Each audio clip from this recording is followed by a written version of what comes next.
नमस्कार मंडळी, सविताच home kitchen मध्ये तुमचे स्वागत आहे. आज आपण घरच्या घरी अगदी सोप्या पद्धतीने कुरकुरीत आणि टेस्टी असे केळ्याचे वेफर्स बनवणार आहोत.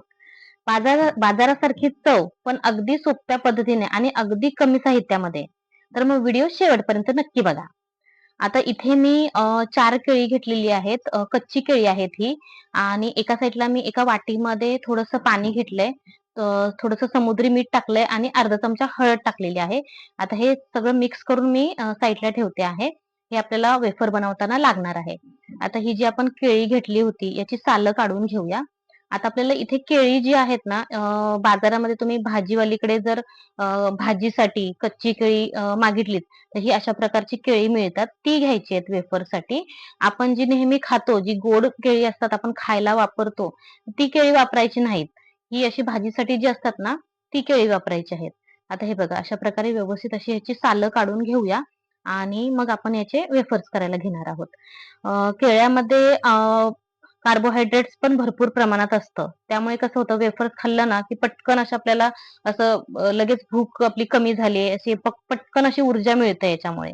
त्यामुळे वेफर्स असं बऱ्याच लोकांना ना हे केळ्याचे वेफर्स वगैरे असे खायला खूप आवडतात आणि जर तुम्ही घरच्या घरी बनवले तर ते चांगलेच होतात मग. आता इथे एका पातेल्यामध्ये मी तळण्यासाठी तेल तापत ठेवते आहे. तेल जे आहे ते व्यवस्थित गरम करायचं आहे इथे, कारण की पूर्ण आपले जे वेफर्स आहेत, पूर्णपणे तेलावरती डिपेंड आहेत, की तेल जर व्यवस्थित चांगलं गरम झालेलं असेल, तर वेफर्स सुद्धा छान क्रंची तळून होतात. आता हे बघा, वेफर्स मी डायरेक्ट तेल गरम छान झालेलं आहे आणि डायरेक्ट मी तेलामध्ये स्लायसरच्या साहाय्याने सोडत आहे. म्हणजे आपण आधी याचे काप करून ठेवलेले नाहीयेत स्लायसरने, डायरेक्ट आपण तेलात सोडायचे आहेत. म्हणजे काय होतं, की ह्याचा कलर चेंज होत नाही आणि व्यवस्थित असे छान त्याला कलर येतो आणि व्यवस्थित असे तळले जातात. आता मी स्टार्टिंगला एकदम कमीच टाकलेत. मी बघितलं म्हणजे याला कसे तळले जातायत वगैरे. स्टार्टिंगला आपल्याला कमीच टाकायचे आहेत. म्हणजे प्रत्येक वेळी तळताना तुम्ही असे भरपूर असे टाकू नका, जेणेकरून की ते तळले जाणार नाहीत मग. थोडे-थोडेच टाकायचे आणि मग व्यवस्थित असे तळून होतात मग. हे बघा, आता छान असे दोन्ही साइडने माझे वेफर्स छान व्यवस्थित तळून झालेले आहेत.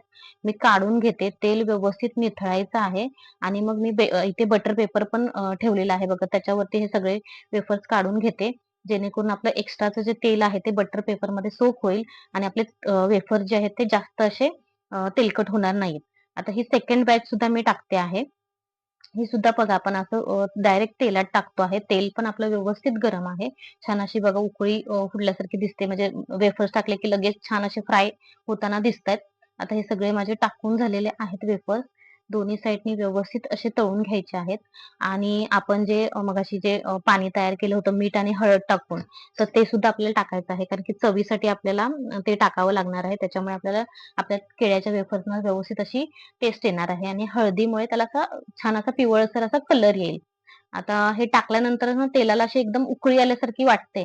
पण ते घाबरायचं नाही. ते पाणी उडून गेलं, की मग परत तेल आपलं आहे तसं बसतं खाली. त्याच्यामुळे ते टाकलं की असं थोडा गॅस स्लो करायचा, मग टाकायचं. म्हणजे जास्त तुम्हाला असं घाबरण्याचं काही कारण नाहीये. आता ही सेकंड बॅच सुद्धा मी काढलेली आहे आणि नंतरचं जे थोडी शेवटची केळी राहिली होती, त्याचं आम्ही ठरवलं की असे थोडेसे वेगळ्या प्रकारचे करूया. म्हणजे आम्ही थोडेसे असे उभे स्लाइस केले. असे लांब-लांब उभे स्लाइस केलेले आहेत. हे पण म्हटलं जर थोडंसं वेगळं करून बघूया आपण. गोल प्रकारचे तर झालेले आहेत. आता आपण हे उभ्या प्रकारचे करून बघूया. हे सुद्धा मस्त असे छान झाले होते. एकदम पातळ स्लायसरमध्ये छान ह्याचे पातळ काप होतात आणि व्यवस्थित असे तळून निघतात. वेफर्स खाल्ल्यावर कसं भूक पण आपल्याला कमी लागते. त्यामुळे मधल्या वेळेत स्नॅक्स म्हणून खायला पण खूप छान आहेत. चहा आणि कॉफी सोबत तर एकदम मस्तच आहे. म्हणजे जेव्हा तुम्हाला चहा, कॉफी काय घ्यायचं असतं मधल्या वेळेत, मग त्याच्यासोबत असं थोडंसं खायला म्हणून आपण वेफर खातोच. तर मग हे असे घरच्या घरी तुम्ही बनवून ठेवलेत ना, मग मस्तच आहे. म्हणजे अगदी हेल्दी पर्याय सुद्धा होतो, की कारण की बाहेर माहिती नाही की त्यात किती वेळा ते तेल वापरलेलं आहे तळताना. आता हे घरच्या घरी तुम्ही बनवलंत आणि हे जे तेल आहे मी हे कोल्ड प्रेसचं तेल वापरलेलं आहे. त्याच्यामुळे हे थोड्याफार प्रमाणात का होईना पण हे हेल्दी झालेलं आहे. कोल्ड प्रेसचं तेल वापरल्यामुळे कसं होतं, की हे जास्त बऱ्याच वेळा उकळलेलं नसतं हे. थोडं हेल्दीच असतं हे तेल. आता हे बघा, हे मी राहिलेले परत सगळे जे वेफर आहेत ते सुद्धा टाकून घेते आणि व्यवस्थित असे तळून घेते. आता हे सुद्धा आपले तळून झालेले आहेत. आता यात हे जे आपण उभे स्लाइस केले होते ना, याच्यामध्ये थोडंसं मी लाल तिखट टाकलंय, हळद आणि थोडंसं मीठ टाकलेलं आहे. याच्यामध्ये मी तेलामध्ये ते मिश्रण टाकलेलं नव्हतं हळद आणि मिठाचं यावाल्या वेफर्समध्ये. हे मला जरा तिखटाचे बनवायचे होते वेफर्स. हे गोलवाले जे वेफर्स बनवले त्यात तर आपण केलं होतं. आता हे बघा आपले मस्त असे हे तिखटाचे वेफर्स तयार झालेले आहेत आणि हे गोल आपले मिठाचे म्हणजे हे उपवासासाठी तुम्हाला सुद्धा चालणार आहेत वेफर्स. हे बघा मस्त असे आपले कुरकुरीत छान असे वेफर्स तयार झालेले आहेत.